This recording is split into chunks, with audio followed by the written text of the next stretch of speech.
In our first segment, we visit the Instituto Laboral de la Raza's 2007 Labor Awards dinner, where we'll hear from two of the prominent recipients of this year's award, Nancy Pelosi, Speaker of the U.S. House of Representatives, and Anna Berger, General Secretary-Treasurer of SEIU, the Service Employees International Union.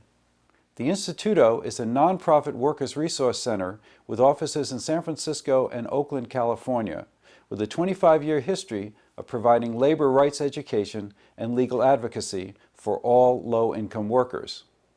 The Labor Awards Dinner is the Instituto's major annual fundraising event to raise much-needed capital for the important services of this vitally important community organization. Thank you from the Instituto Laboral de la Raza. Thank you for supporting our dinner, and thank you for supporting our organization. Thank you for coming out to see the speaker tonight. Thank you. Thank you for coming out to see Anna Berger tonight. Anna Berger, Labor Leader of the Year.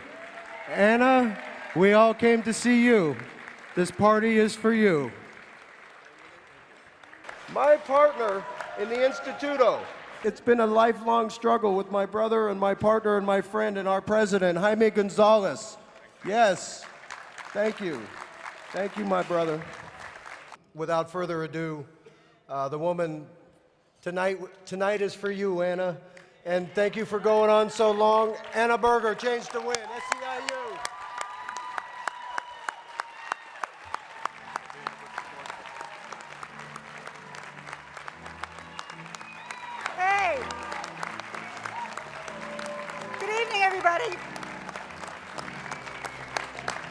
First, I want to thank the Instituto for the honor and for all the hard work that you do. For Dan and Jaime for your leadership, but for the Instituto who actually goes into neighborhoods and organizing workers and gives them a voice, people who need it the most. I want to thank my Change to Win family, my SEIU family, and I also want to acknowledge, yes, out there, I also want to acknowledge the members of the Mexican consulate who are with us today, because we want to open a better dialogue so that we can partner and figure out how we can work across borders. I am proud to accept this honor on behalf of all Change to Win, but really on behalf of people who step up and step out every single day in the fight for justice for working people. We know that we are all here because we are motivated to reclaim the American dream. We are all stepping up and doing our part, and we all know that elected officials need to do their part too. But the reality is, sisters and brothers, there are still too many elected officials who aren't doing their part. And I think that that's what the last November election was all about. Across this country, working people came out and voted for candidates who supported us. And as a result, we actually won on election day. Now in California, I know it wasn't quite as even as you would have liked it to be, but the truth is across our country, we elected the majority of governors who work and support working families. We turned over state legislative bodies so that we now have the power to get our agenda done. And the winds of change blew across this country. And as they grew stronger and stronger, we went deeper and further, and we were able to win the House and win the Senate in this country, again, for working families. And that makes a huge difference. We saw Nancy Pelosi, the Speaker of the House, because of the work that we did. And that makes a huge difference. It makes me proud as a woman. It makes me proud as an activist. But it really makes me proud because what she's done already is to put workers back on the center of the agenda, openly and unapologetically. And now she needs us on her side to make sure that the rest of those elected officials stand with us and do right by us too. Are you ready to do it? Together we can reclaim the American dream. We can rebuild the American middle class. We can give our kids a better life. We can make work pay once again in America. Sisters and brothers, I ask you to join me in that struggle because together we can make a difference. Thank you.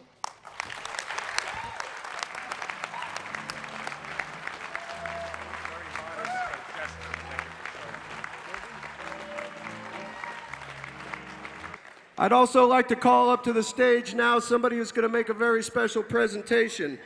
He's our 31st treasurer, and I've walked 18 picket lines with him just when he was Attorney General. My brother, our treasurer, Bill Lockyer.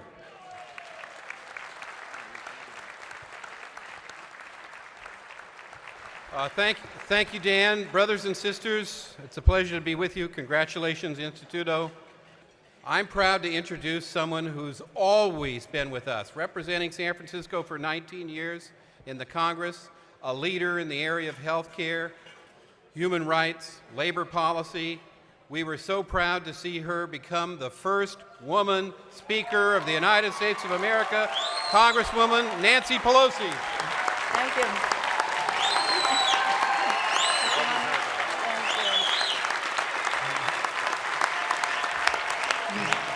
Thank you.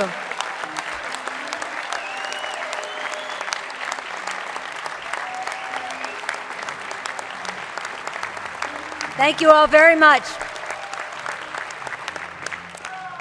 Thank all of you and congratulations to the Instituto Laboral de la Raza for 25 years of leadership in our community to help working families. The leverage has changed in Washington. We have gone from a Republican majority whose goal, without any question, was to concentrate the wealth and power of America into the hands of the fewest, wealthiest people. But those days are over. And we have already begun. In our first 100 hours, this Congress voted on the second day to raise the minimum wage. And that's just the beginning. We will be taking up Congress Chairman now, George Miller's bill for card check. The employer-free, that bill that says that any worker in America, now 50 million or 54 million, some number like that, people in America have said that they wanted to belong to a union if they could belong to a union. This legislation will enable them to check off and belong to a union. I've also communicated to the Ways and Means Committee that right away we want to eliminate incentives. Imagine in the tax code there are incentives to companies to send jobs overseas. That will be repealed.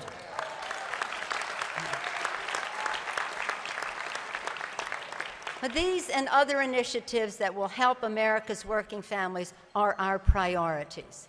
Important to all of that, and all of you here this evening, is that we can work in a bipartisan way with the President and soon to pass a bipartisan comprehensive immigration bill that will allow for a path to legalization for people who are in our country. And that is very, very important priority for us. Of course, the Instituto has played a very important role bringing the AFL and the Change to Win all together to make so much of this possible. Much has been said in Washington about ethics, and we are holding this Congress to the highest ethical standard. But the biggest ethical challenge facing our country right now is this war in Iraq. We have a situation where so much that we would want to do at home is left undone because this has cost us now about $1 trillion. But that's not the most of it. Over 3,000 of our young people dead, tens of thousands wounded, some of them permanently, loss of reputation, loss of readiness. We must end this war so that we can focus on the real priorities here at home.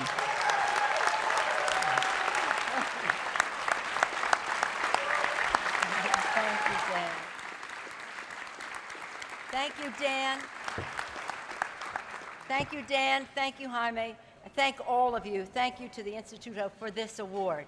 I will display it with great pride in the Speaker's office as a constant reminder of the work that all of you do, that the leadership you provide, of the needs of working families in our country, and that the struggle is a long one. We will not be satisfied until we are finished. Si se pueda. Thank you very much. Thank you. Thank you all. It's because of your support that we're able to stay open for 25 years. I love you all. Thank you very much. Have a nice evening and a good weekend.